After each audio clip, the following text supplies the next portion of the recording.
how do you roll with somebody that you don't know, you don't really know their skill level, you don't want to come across as extremely aggressive, but then you also don't want to be just like a wet blanket for them to roll with.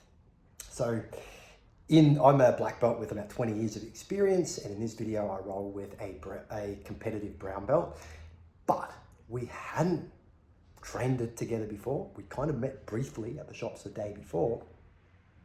We didn't really know anything about each other's style.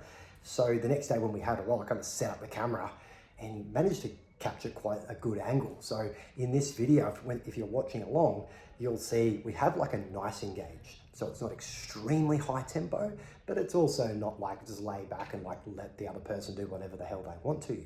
I feel like the voiceover really explains the ideal way that you should roll with somebody the first time that you roll with them. I feel like it's the first time that you roll with somebody actually sets a very good precedent for how your future training rounds will go. Whether it's, because if you go super hard or super relaxed, you tend to like set a precedent where every round is either going to be basically just drilling for the sake of drilling or almost like competition level, where that's not very good for our training. So yeah, if you enjoy this roll of me and Anton, consider jumping in my school group. I'll drop a link to that down below. But otherwise, drop us a comment and enjoy this roll with Anton. Thank you. Okay, here we go. Me and Anton having a bit of a roll. Now this is, bear in mind, we haven't really even spoken 2 words, except for, hi, how's it going? We kind of ran into each other at the shop the other day, and then we haven't even spoken at this class, and now it's like the end of class, so we're just having a little bit of a roll. Neither of us really know each other's style or how experienced the other person is. So this roll, I feel like, turned out really good. For people that don't know how to roll together or haven't rolled together regularly, how should you roll with somebody when we first meet and we don't know anything about them? We don't want to like massively expose things, but we also don't want to we also don't want to like be mean to them if we're like a lot better than them. So it turned out this is really good. We're similar size. Anton's probably like a little bit bigger than me, but speaking to him afterwards, he's quite experienced at competing in the gi. No gi is definitely not one of his strong suits. So for him, he's definitely like trying to feel out my style of guard and how I play. And for me, I'm just kind of like happy to move around. I didn't know whether he was new or whether he was like really experienced. I immediately, as soon as we slapped hands and bumped knuckles, I kind of knew that he had like quite a bit of experience. And you can see there, I've tried a little bit of a wrestle up, and we both kind of have a bit of a chuckle at that, and then move around. He's trying to get a few different angles, and I'm just trying to keep him off balance. Keep him stepping one way, keep him stepping the other way. In this round, here I go for a bit of an up wrestle that I can't quite get going as he's framing off on my shoulder, keeping that arm free and stepping around that. So I just have a bit of a step up. But he's definitely hip to that, so bit of a chuckle there. That's cool. And immediately sits in on a knee cup. You can see how he's kind of like engaging, but not like throwing the legs aside and pouncing on you. I've spoken to quite a few lower belts and newer people about guard retention and guard playing recently.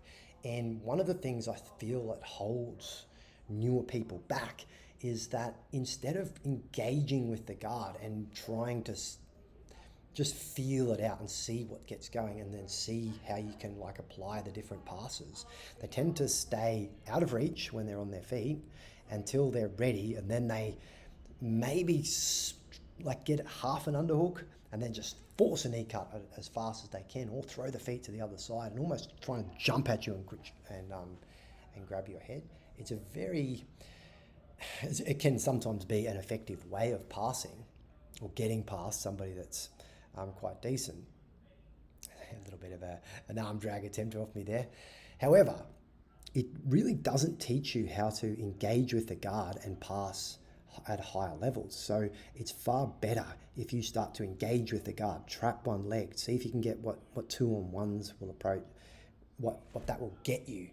And then when they maybe you get past the feet for a little bit, then they get their feet back in. So you go, okay, I'll get past the feet and then past the knees. And then maybe they get one knee and it's like, okay, I can smash that knee, or I can knee cut, or whatever it is. It's just a better way of like learning, because as you get better, especially in Nogi, you're going to have to learn how to camp, and you're going to have to learn at how to engage with the position and not safely. And if you get set back a little bit, then reassess and then go from there. So you've seen a little bit of my guard on the bottom, a little bit of a reversal there. Now it's Anton's go to have a bit of a go at attacking from the guard, and my goal to stay on top and see what passing I can do. Does a decent job of setting up a triangle here. You can see I just keep the pressure forward and keep my head quite far forward, so that if he does lock up the triangle, it's kind of loose and allows me to set it up. But he does a good job of keeping me off balance there. So a really good thing to think whenever you're playing guard on the bottom, keeping that person off balance should be your number one thing. Messing their posture backwards and forwards, side to side, under them, outside them, so they keep going one way or another. When you're on the top, keeping balanced, and you can usually establish the grip. So try to be the person that wins the grip battle when you're on the top. This is a little bit of a kind of a pass that I don't really put too much effort into. I don't even really bother to stay up on my feet, and I kind of lost my balance, so I just thought I'd take a foot with me. I didn't do a very good job of doing that either there though. But I am quite happy with how we've managed to do this entire roll without rolling out of the screen. And you can see I'm using the 2-on-1s there to set up a De La Riva. I actually didn't know that Anton is quite good at shutting down De La Riva. So because my personal De La Riva isn't really the best, I've been like working on it, and I'm like, far out. Every time I get my 2-on-1 and I attach to that leg, he just shuts it straight down. Oh yeah. He does like a bit of a step pass, and I use like a nice little bear trap here there to lock that in. But once again, neither of us is trying extremely hard. We're just feeling each other out.